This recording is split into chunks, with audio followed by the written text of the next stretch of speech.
Hello mga antikels. Ayan, pupunta tayo sa pharmacy, sa hospital. Mag-pick up ako sa aking... May kabuhay-buhay ang mata ni antikels. Kalimutan ko palang magmaskara pero di sa ako kay mag-antipara. Manta karon antikels. Maglagay tayo ng antipara. So medyo malayo-layo yung hospital na pupuntahan ko. Siguro mga 40 minutes, 50 minutes. Depende day. Depende day. Naka-scooter na yun. Naka-pajero ang yung antikels day. So nakalimusin, tsari. And hopefully na hindi masyadong malamig today, no? Hindi ko na sinama si Mr. kay manirbius ko sa antikels pag siya yung mag-bike day. So mas maganda yung ako lang kay mag-stop over din tayo everywhere. Pagbalik na tayo mag-stop. And then pag papunta doon kailangan kong mabilisan. Ay actually 1 o'clock pa akong appointment. Pilipino ba yata day? We are Filipino, so early birds ang mga person. So kailangan kong mag-maaga doon kay sinindot man ang sayota kay sa late, diba?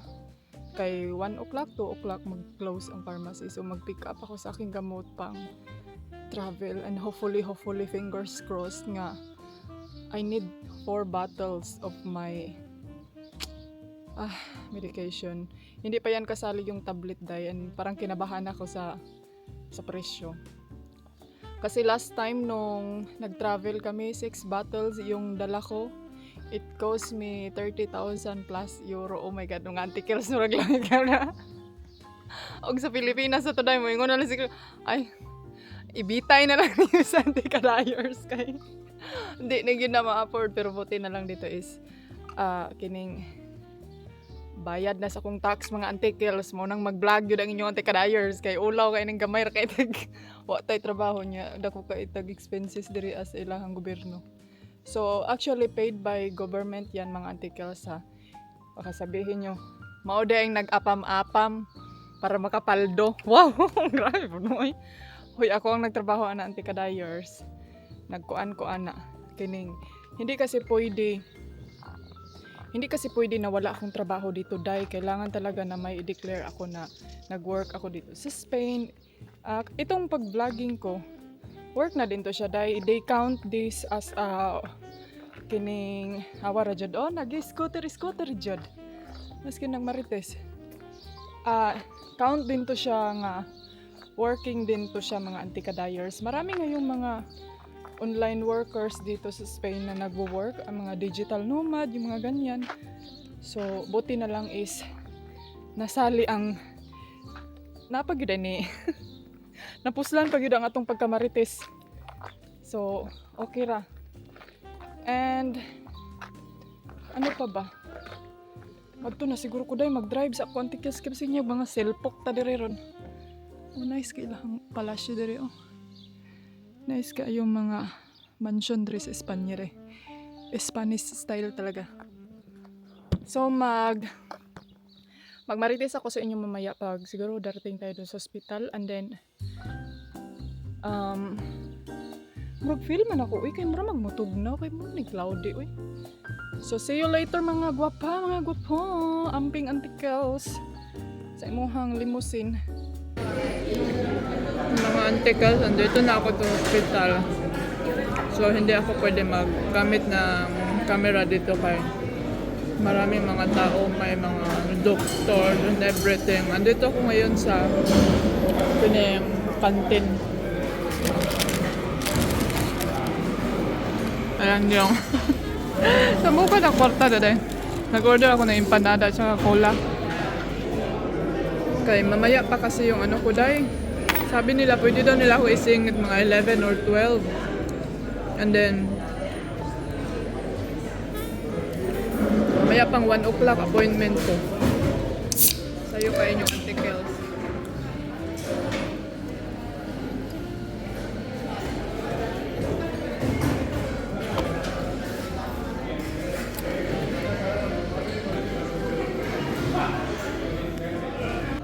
Hello mga antikadayers. Ayan, nandito na tayo ngayon sa pharmacia. So, nag-coffee lang ako kanina. Tapos kinagutom ko dahil nakalimutan ako. Manday ko na breakfast mga antikels pag nung umalis ako sa bahay. So, walang masyadong tao. Alauna pa yung appointment ko niya. Sa'yo, man kay tao. Early bird, man kay tao.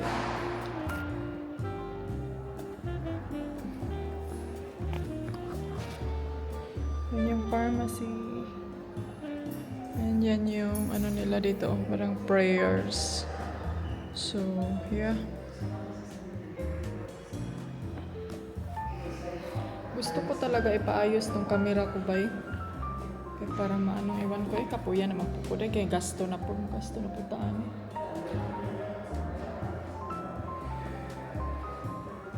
Hello mga antikels, ayan.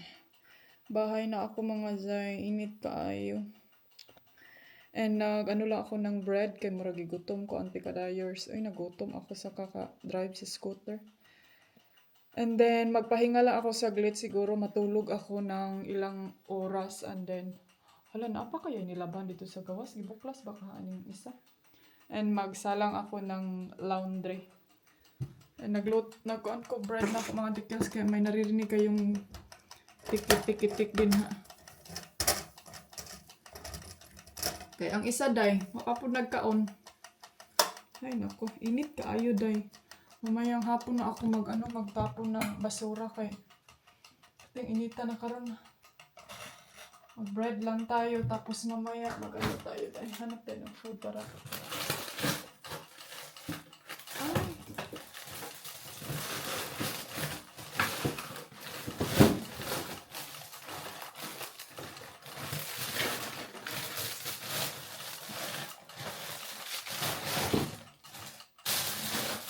Wait ha.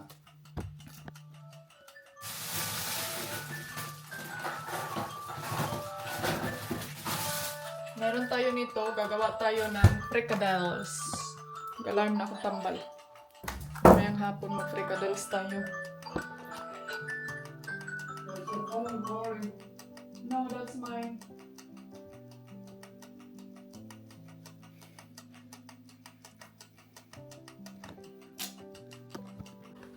Hello mga antikadayers, good afternoon.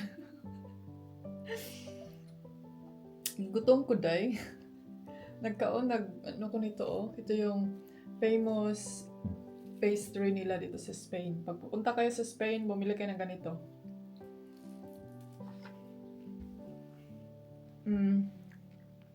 Nag-edit ako ng vlog. Ito lang pala yung gamot na nakuha ko kanina day, 3. Ay, na-stress mo antikels, oy. Na-stress ko kay 3 gamot lang yung binigay nila sa akin. And kailangan ko yung i-calculate lahat ngayon kasi parang may misunderstand ata dito na area. Let's see, let's make a calculation later pag matapos ko tong kay hindi nila ako nabigyan ng 3 bottles mga antikels or 4 para sa ating biyahe. So medyo nahihirapan ako, medyo nai-stress ako today kay what's gonna happen kung sa Asia tayo mag-travel, di ba? And then yung ko is iba kasi yung nasa pharmacy ngayon mga jay. Parang nagpalit sila nagpalit ng worker sa pharmacy kaya yun. But hopefully sa 29 mabigyan nila ako ng 3. And yeah, kailangan ko munang i-focus yung sarili ko mga antikels kay murag na lost ko, nawala ako antikels na lost ang inyong antikadayers murag di ko ka focus juday ay murag jud sa ko kasi ito mga antikadayers sa kakaisip sa itong sa gamot ko ba about sa gamot ko. So pag hindi ko talaga siya ma-organize ng mabuti gani, iwan ko kung ganyan din ba kayo. Pag hindi nyo ma-organize yung isang bagay, parang ma-lost and found kayo day na. Parang feel ko ba na murgo ko ka-exit tapos si Mr. Din ang dami niyang mga ka-etsusan dito sa buhay niya. So parang, stress ko day. Pero alam niyo sa pag ma-stress, hindi naman siya ma-stress pag ma-over, gali ako mga antikels, ma-overload. Ang ginagawa ko day is mag-work. Inaano ko yung sarili ko, parang kanang gina-distract kung sa kuan pag gina-distract na ko akong self nga mag-work instead na magpahinga bin yan na yung time na murag ma-overtired na dayon ko kay imbis na magpahinga i-work ko siya mga articles yan yung other way na yan yung way ko para ma-distract yung sarili ko. Ang ugali ko kasi mga articles pag malulost ako sa mga bagay-bagay na kailangan kong gawin or mga ginagawa ko is parang alam mo yung ma-disappoint ko ba nga magmukmuk, magtanga, maghilak kanang ma-conscious ko kumbaga masakitan ko mga zay. So ang ginagawa ko is gina-distract ko yung self ko na mag-work, maglimpyo, ano kahit ano na lang gagawin kay ngayon kasi actually before ang ginagawa ko is mag-vlog ako sa inyo di ba before. Pero parang na-realize ko din kasi na sobra parang yung pati kayo ba maapektuhan na kaya medyo dinidistansya ko din yung sarili ko pagdating sa mga ganyan na hindi ako mahawak ng camera kasi before alam niyo naman siguro yung mga vlog ko before na hindi ko talaga mapigilan na hindi umiyak dahil parang iiyak dyan ako kay siguro yan yung way nga kanagaling yan yung way na para mapalabas ko yung kanang lost ko sa aking sarili nga feeling ko kasi dahil na di naman masulbad siguro kanang yung mga ganyang bagay ba ng mga ano natin sa buhay. Pero ngayon hindi ko na kayo hinahawakan mga articles kay para dili ko maano ba para hindi ko mamusamutog ka down tapos hindi din kayo madadamay sa aking iyak-iyakan kay mura na tanig na ang sarap mo na articles nagila ka mo tani nag-MMK na po tani.